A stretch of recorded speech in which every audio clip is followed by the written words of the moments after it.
jeune et nouvelle fédération qui est là pour la promotion du rock'n'roll et de swing comme danse et culturelle, mais surtout sportive. Cette fédération a pris le jour sur deux bases. La première, c'est l'introduction de cette danse, de cette compétition, de cette discipline dans tous les pays, j'allais dire, du Grand Sud, qui malheureusement jusqu'à présent ne participaient pas dans ce genre de danse. Vous savez, nous, au Sénégal, nous aimons beaucoup la danse. Nous avons beaucoup de jeunes qui s'impliquent dedans et qui le font.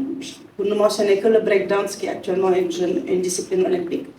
Mais malheureusement, qui ne peuvent pas en faire une carrière internationale parce que nos danses ne sont pas structurées, ne sont pas enseignables et ne sont pas mises de manière, par exemple, je pense au balakh, de manière à pouvoir être transmis dans des établissements, etc.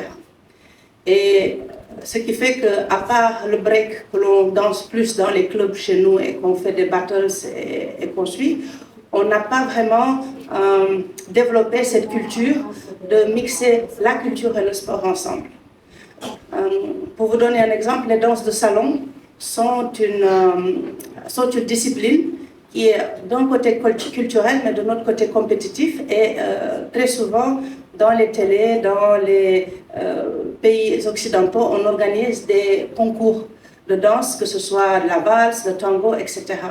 Même le patinage artistique, au début, c'était plus culturel et après, c'est devenu une discipline sportive. Et de même, le rock'n'roll. Quand on parle rock'n'roll, je suis quasiment sûre que chacun de vous pense à la musique. Parce que c'est celle-là qui, dans les années 60, a explosé et a fait le tour du monde. Eh bien, la danse est venue s'impliquer dedans parce que c'est une façon d'exprimer cette danse originaire d'Afrique, je dois dire, mais qui a été vulgarisée et développée surtout aux États-Unis.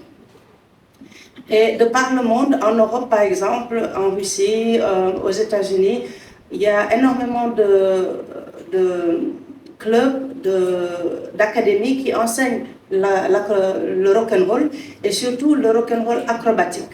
Et pour vous donner une petite distinction, le rock'n'roll, il a plusieurs niveaux. Il y a le niveau amateur, il y a le niveau professionnel, là où on danse, on fait des pirouettes, mais il y a aussi le niveau acrobatique.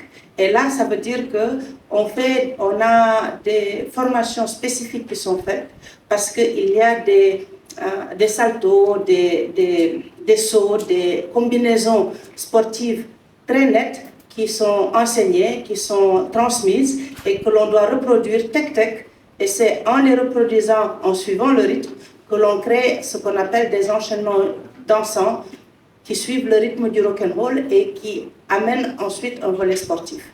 Et dès qu'on parle de sport, on parle de compétition, on parle de gradation, on parle de qui est le meilleur.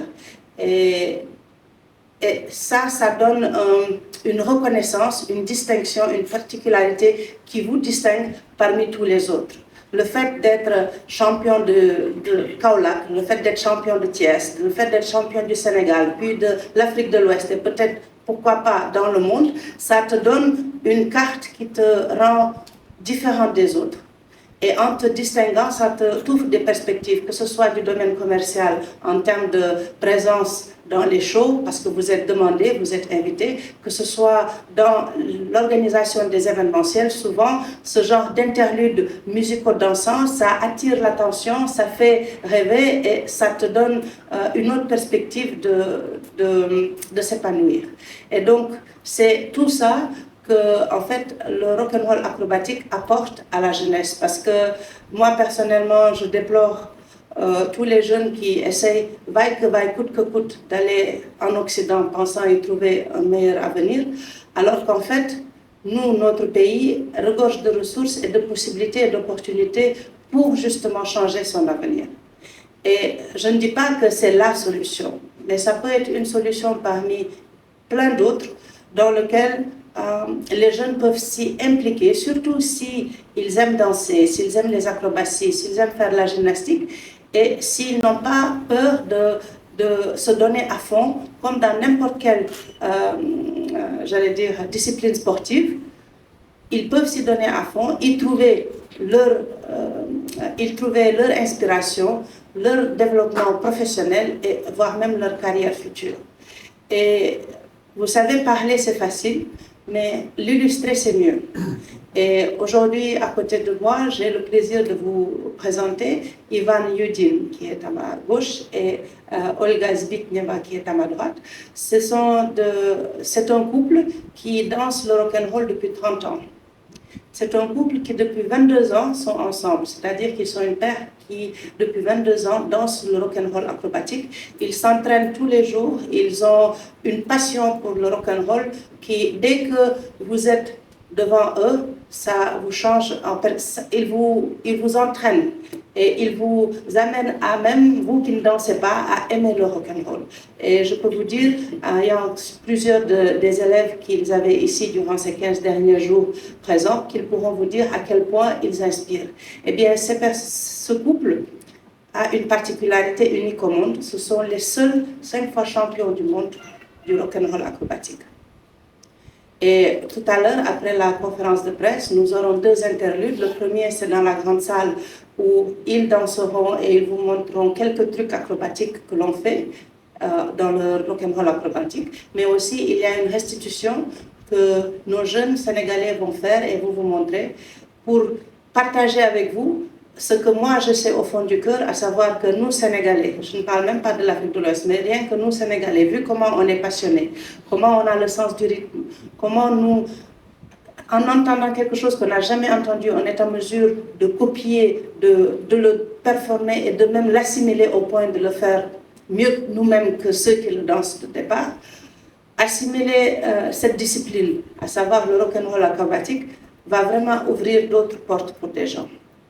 Et nous, notre fédération, nous sommes très honorés de vous dire que rien que pour cette première année 2024, nous avons 5 championnats du monde que nous organisons, en commençant par celle de Minsk, en Biélorussie, qui aura lieu au mois de mai. Et nous en avons plusieurs, un au Kazakhstan, un aux Émirats et 2 en Russie, qui permettront à nos jeunes Sénégalais qui s'investissent dans l'apprentissage de cette discipline, le perfectionnement de cette discipline, d'aller dans ces pays, défendre les couleurs du Sénégal, défendre leurs compétences et leur assimilation du rock'n'roll acrobatique et peut-être changer un petit peu la face du Sénégal. Parce que je crois que défendre notre pays, montrer notre pays à l'étranger, montrer notre culture, c'est quelque chose qui est un honneur et un bonheur aussi, parce que personne ne nous connaît tant qu'on ne parle pas de nous.